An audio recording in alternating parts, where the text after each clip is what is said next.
After the fury of Wednesday evening, there was comparative calm in the House of Commons on Thursday, but beneath it the anger lingered. We do not, on these benches, therefore believe that you can continue in your role as Speaker.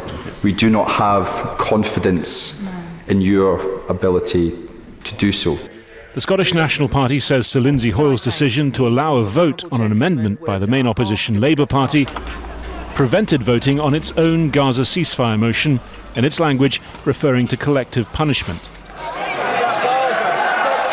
Instead, there was chaos as the governing Conservative Party removed its own amendment and the Labour one was passed automatically, heading off a potentially embarrassing Labour split on a Gaza ceasefire.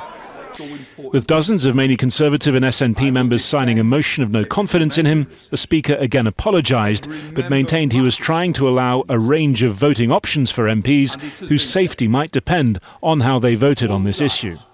I never, ever want to go through a situation where I pick up a phone to find a friend of whatever side has been murdered by terrorists.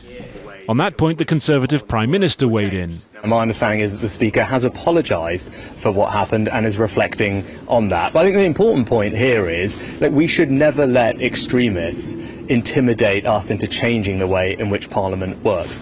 Some Conservative voices have been urging caution, though, when it comes to calling for the removal of the Speaker of the House. They've been setting their fire instead on the leader of the Labour Party, whom they accuse of unduly pressuring Sir Lindsay on Wednesday.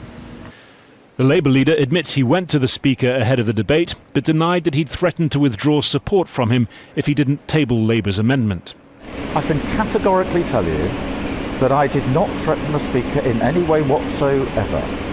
I simply urged him to ensure that we had the broadest possible debate.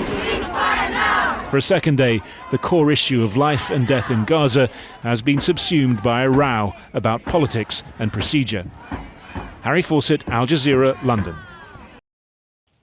Make sure to subscribe to our channel to get the latest news from Al Jazeera.